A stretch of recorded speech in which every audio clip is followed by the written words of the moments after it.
Welcome back to the deep dive. Today we are going deep, really deep, into a physical event that you, our listener, felt in your gut was something more than just a string of bad luck. Mhm. We're talking about something that is, frankly, alarming. 3 cracked windshields in just 6 months. Yeah. That's the kind of pattern the universe uses when it's trying to get your full, undivided attention. That repetition is the signature. Yeah. It really is. When you get the same kind of physical shock, that specific, 3 times in a row, you're way past I'm coincidence. fasting. It stops being random and Yeah. becomes a direct, personalized message. And you told us something that really stuck with me. You said, this is a big event to me. I'm really trying to turn shit around, so I need you guys to break this down to me. And that is exactly what we're going to do. That's the mission for this deep dive. You gave us the event, the raw data, and you also gave us the tools to decode it. 2 incredibly powerful systems. The Metuniter Oracle System and the I Ching, the Book of Changes. So we're going to treat this rock hitting your glass not as an insurance problem, but as a piece of, well, divine communication. We have to. We Right. need to analyze who is sending this message, what kind of terrain you're driving through, spiritually speaking, and then how to change course so these painful, expensive, stressful shocks just stop. Right. We're here to show you the spiritual physics behind why that glass cracked. Okay, let's get into it. Let's start with the source. Where is this coming from? And for that, we turn to the Metuniter pull, which defines the governing force here. Mm. And the reading you got was incredibly specific and amplified. It was Sheps to Toss, and it came up twice. Twice. That is so important. Mhm. This is where we define the whole nature of the situation. Because in any spiritual analysis, the first question is always, what's the force directing this? Is it chaos? Is it something else? And when the governing card is Sheps, that tells you something immediately, doesn't it? It tells you everything. It tells you that the origin of this event is benevolent. The execution might feel really harsh, but the source is going to help. Let's spend a minute on that, on Sheps. For anyone who might be less familiar, what are we actually talking about when we say Sheps? So Sheps means your venerable or enlightened ancestors. It's really the highest, most pure expression of your ancestral line. Okay, so this isn't like some kind of low-level interference. Exactly. To really get it, you have to contrast it with what it isn't. In this tradition, and others like it, you have what are sometimes called the unenlightened deceased. Mhm. Ancestors who maybe didn't achieve much, who are still stuck in some lower desires or chaos. And those entities can sometimes add friction or, bad luck to your life. So if the reading had pointed to that, we'd be having a very different conversation. We'd be talking about clearing interference or maybe even a curse. 100%. Yeah. But that's not what this is. The governing force here is Sheps. These are the beings in your bloodline and also your spiritual lineage who are aligned with Mot divine order and with Osar, which is your own divine self. So the takeaway right out of the gate is that this whole thing is rooted in guidance. It's help. It is not punishment. Undeniable. Your highest spiritual family is actively involved in what's happening to you. I think that's so crucial. It changes the entire internal story because when the first windshield cracks, you think, "Ugh, bad luck." Right. The third time, you start thinking, am I cursed? What is going on? Of course. But this pull, it flips the question completely. It's not, why is this happening to me? It's, what are they trying so desperately to tell me that they had to resort to this? Precisely. You move from being a victim to being on assignment. Mm-hmm. The ancestors are basically saying, look, we see the path you say you want to take, and we see the path you keep actually taking. They don't line up. We're stepping in. Okay, so that's the who, the ancestors. Now, what about the suit? To chas. That modifies the core message. Right. If Sheps is the messenger, Tu Chas is the description of the road they're on. It's the context. And this is where the caution starts to creep in. Because if the suit was, I don't know, head tap for peace or something, it would be a smooth ride. But to chas, it feels like there's some friction there. There is. Tu Chas means the way is open, but. And it's a big but, with uncertainty and unseen elements. It's the cosmic yes, but watch your step. The path for help for this correction is wide open. But the environment you're moving through, physically and mentally, is treacherous. What makes it treacherous? What is that unseen element? Well, the card structure gives us a hint. Tu Chas has what's called a single closed segment among several open ones. So metaphorically, there's a blind spot. A blind spot? An element that you either can't see or maybe you're deliberately not looking at that's messing up the whole situation. And in practical terms, for you trying to turn things around, what does that blind spot translate to? It translates to a lack of complete focus, a half commitment. The blind spot is you saying, okay, I'm going to do the cleanse tomorrow, but then letting a convenient choice or a scattered thought or a friend's suggestion pull you off track. It's the subtle ways the lower self set sabotages the higher will, Haru. That's it, exactly. So the Action 2 chess requires isn't just to keep going, it's to move with incredible perception. Sharpen your focus. Study what you're doing. Meditate. It's a call for, like, total spiritual sobriety. And this is where the double reading becomes so important. You didn't just pull this once, you pulled Sheps to Chas twice. Which is like the universe taking out a megaphone. Yeah. There's not a gentle suggestion. This is an urgent, flashing neon sign. So when you get a double reading like that, it's amplified to the point where you just can't ignore it. The ancestors are basically shouting. They're saying, we are with you. The channel for our guidance is open. The path for you to fix this is right here, but UT. The terrain you're on demands your absolute 100% focused presence. Yes. And your current resources, your discipline, your focus, your awareness, they are not enough for you to pass through safely right now. So the sloppiness, the mental distraction, that's what's causing the physical problem. The guidance is there, but if you're driving down the freeway thinking about work, you're too scattered to see the debris on the road. That's the unseen element. You got it. And now we can bring it all back to the physical event. The rock hitting the windshield. 3 times. It is the perfect, high-velocity, can't-miss manifestation of Sheps 2 chess times 2.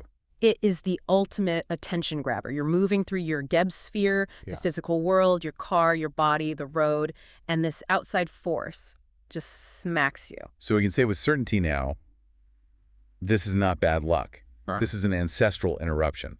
It's designed to shatter that layer of distraction and force you to pay attention. And the repetition, the 3 cracks, that just means that earlier, gentler nudges were missed. Completely ignored. So they had to escalate. The urgency you're feeling now, the feeling that you have to turn things around, that's the ancestors finally getting through. Okay, so the time for half measures is over.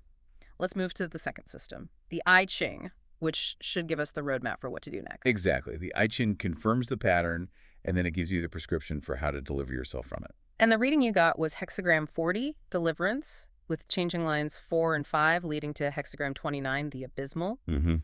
Let's start with hexagram 40, deliverance. I mean, that sounds like the perfect answer to all this pressure. It is. The theme is release. Tension has built up to a breaking point. The 3 windshields are the physical sign of that knot. Deliverance means the knot can finally be untied. It's a breakthrough moment. It is. But the key is that the release has to be active. You have to do the untying. And the changing lines tell you how. Line 4, deliver yourself from your great toe. Yeah. That is a very specific and kind of weird image, the great toe. It is, but it is the absolute core of the problem. We need to unpack this. The great toe is a metaphor for your first step, your lowest, most automatic, most convenient, habitual move. Oh, I see. Think about it physically. It's the smallest action you need to start moving forward. It's the reflex that points your body in a direction before your higher mind even kicks in. So the problem isn't some big life-altering decision. It's the tiny, unconscious choices you make all day long that pull you off your intended path. Precisely. When you wake up, what's the great toe move? Is the snooze button? Is it grabbing your phone? Right? Is it the immediate reach for sugar or coffee instead of water? Those tiny little habits set the vibration for the entire day. And we can map this right onto the incident. The shock of the rock was the wake-up call, but what was the very first reflex after? The great toe move. It was abandoning the higher goal. You intended to get juice, to cleanse, to rejuvenate. The great toe reflex was, let's go to this is it. That pivot to comfort food. The convenient low-vibration choice when your body was actually asking for purity. That's the great toe. That is the great toe. Line 4 is telling you. Your first point of correction is to cut off that automatic self-sabotage. Stop letting that reflex dictate the direction of your will. And it says when you do that, the companion comes and you can trust him. Who's the companion? The companion is the right thing. Yeah. The right ally, the right idea, the right resource. It can only show up when you've cleared away the fog of those low-level habits. You can trust it because you proved you were trustworthy to yourself first. Exactly. If you keep choosing this is it, the universe sends you companions that match that energy. You cut off the toe, the whole alignment shifts. Okay, so that's line 4. Then we get to line 5, which feels even bigger. If only the superior man can deliver himself, it brings good fortune. This is the mandate. This is the echo of the law of Heru. It's a heavy one, though. The superior man must deliver himself. It sounds like the universe is saying the door is open, but you, and only you, can walk through it. That's the hard truth of this kind of work. Nobody's coming to rescue you from your own habits. Hmm. You, as Herut, as your sovereign conscious will, you have to be the one to choose liberation over convenience. The moment you make that choice, the non-negotiable commitment, you step into the alignment of the superior man. And it says that has a ripple effect. It does. When you make that disciplined choice, it doesn't just change you, it changes your whole environment. Your self-delivery becomes the deliverance for everything around you. Even your own lower self, Set, eventually has to follow your lead because you've set a higher standard. So hexagram 40 is this incredible opportunity, but it all hinges on dropping the great toe reflex and stepping up as the leader in your own life. Yes, but that opportunity comes with a huge warning sign. Which is the hexagram it transforms into. Right, because hexagram 29, the abysmal, this is double water. It symbolizes danger, pits, holes in the road. Or in this case, repeating challenges. Exactly. We've been talking about the repetition. Hexagram 29 defines the spiritual terrain that is causing that repetition. So it's not that you're cursed, it's that you're in a spiritual minefield, let's say. That's a great way to put it. You're in a zone where the same kind of situation, the chasm, is going to keep showing up until you learn how to get through it with sincerity and consistency. The third cracked windshield is the repeating chasm. It is the physical manifestation of the chasm and the cycle of intending to cleanse and then sliding back to heavy food. That is the emotional and physical chasm. That pattern of high intention and low action creates the vulnerability. The chasms. No, you can't. The lesson is mastery. You have to pass through them, through the fear, through the craving, through the discomfort. You have to face why you keep making that great toe move. And if you don't? The universe will just keep throwing rocks. Or something else. Financial problems, relationship problems. It'll keep presenting the chasm until your sincerity of will, your Hiru, matches the divine law, Mahat. Wow. Okay. So that is a very, very clear roadmap. Yeah. Let's now layer on the Kemetic principles, the Neteru, to see the mechanics behind all this. Yes. Let's identify the spiritual forces that were actually on the scene in that moment, right when the rock hit the glass. Yeah. This moves it from metaphor to mechanics. We know the benevolent force behind it all was Sheps, the ancestors. But who was the enforcer who actually threw the rock, spiritually speaking? That would be Herakuti. Sphere 5 on the Tree of Life. Herakuti is the force of sharp blows, sudden insight, and karmic enforcement. Yeah, a rock to the windshield at 70 miles an hour definitely feels like a sharp blow. It is pure Herakuti style. It's impossible to ignore. It forces you to wake up. And Herakuti works hand in hand with Ma'at, also in Sphere 5. Ma'at is the law that was being violated. It's the principle of order, truth, and balance. And in your case, it's about keeping the contract you made with your higher self. The contract for right diet, for disciplined time. Slipping into this is it is a slip against the order Ma'at requires. And the one making the choice, the decider in all this, is Heru, the sovereign will, at Sphere 6. Yes. This whole drama is the eternal struggle between Heru and his chaotic lower self, Set. Set is the one who grabs the wheel and steers you toward comfort food. Heru is the one who has to choose discipline and choose it with joy. What about the scattered mind? Thinking about desk work while driving, what governs that? That's the domain of Seebeck's Sphere 8.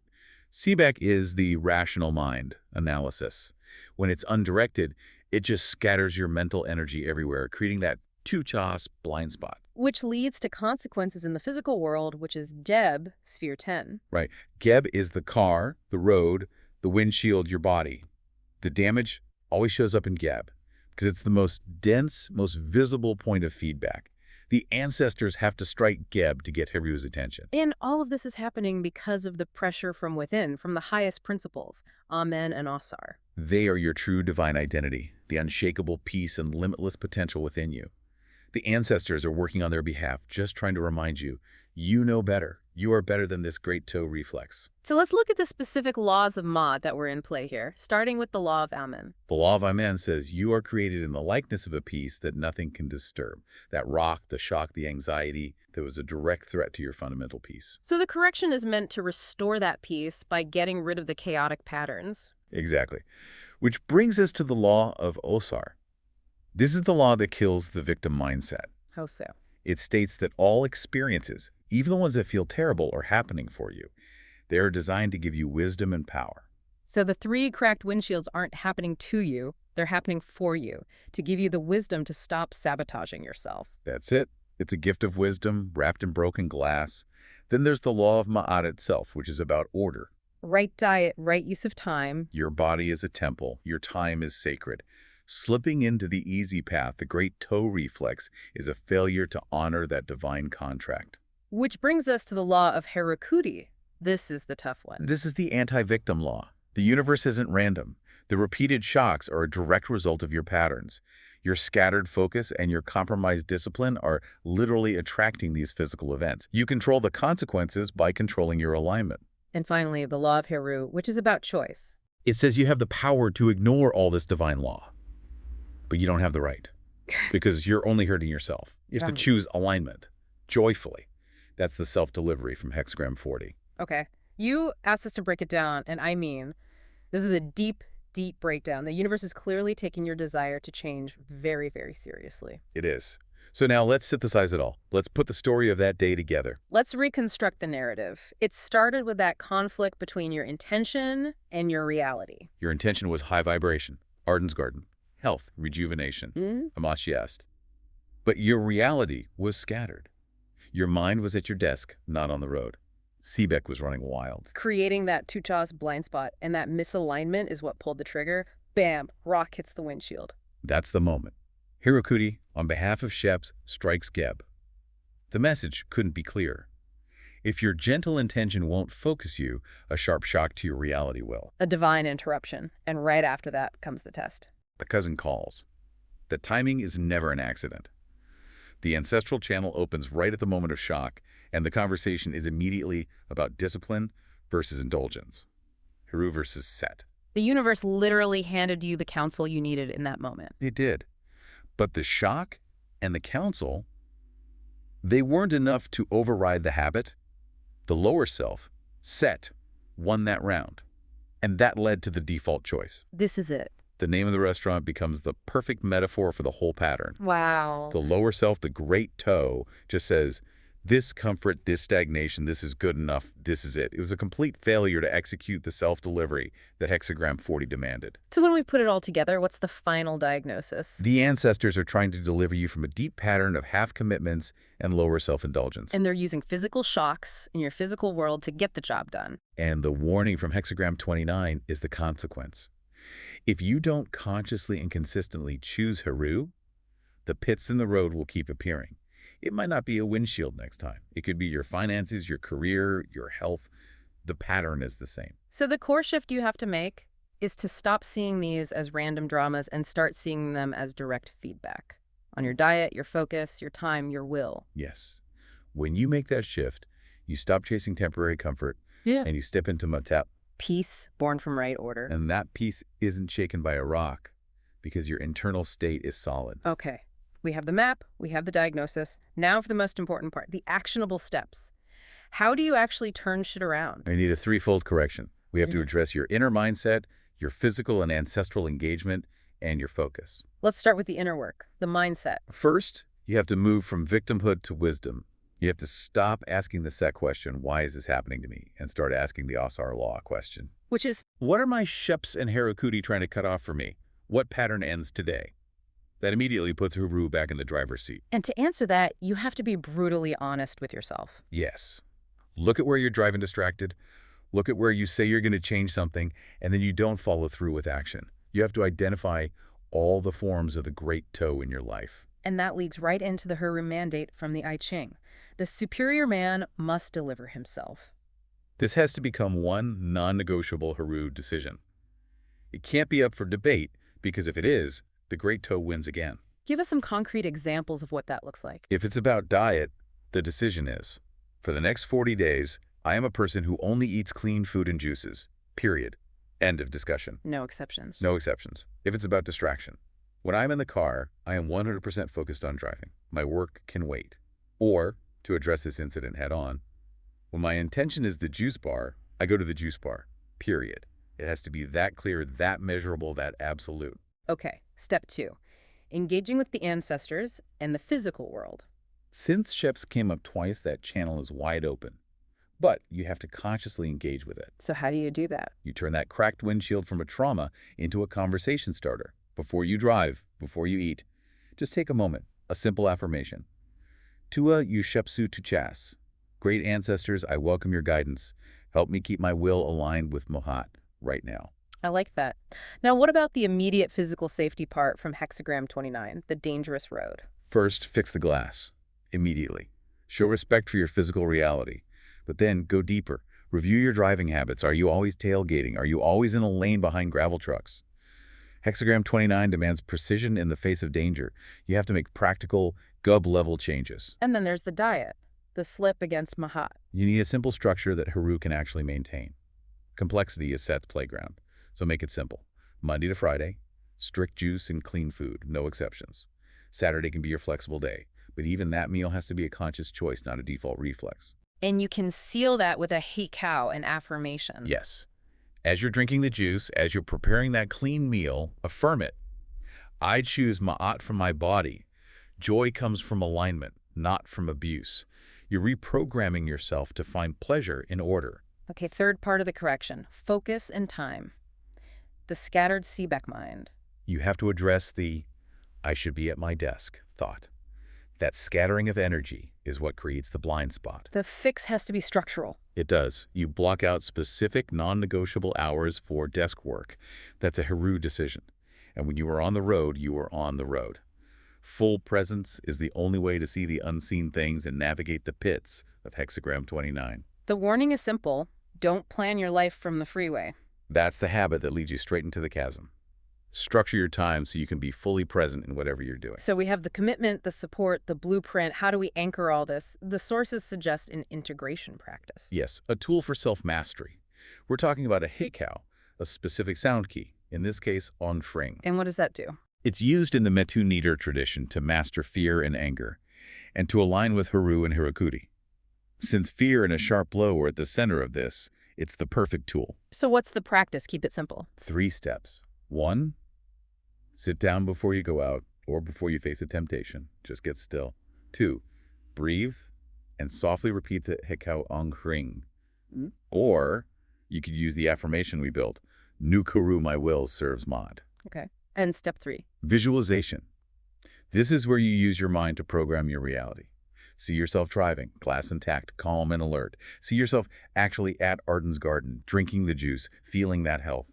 See yourself walking right past, this is it, without a second thought, because you already made your Haru choice. So you're consciously aligning all the levels, the highest principles with the lowest, most automatic action. Exactly. You're aligning Amen, your unshakable peace, with Haru, your will, and Mat, your order, to govern Jib, your physical life.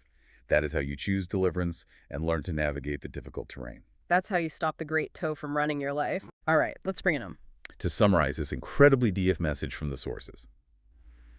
That rock was not random.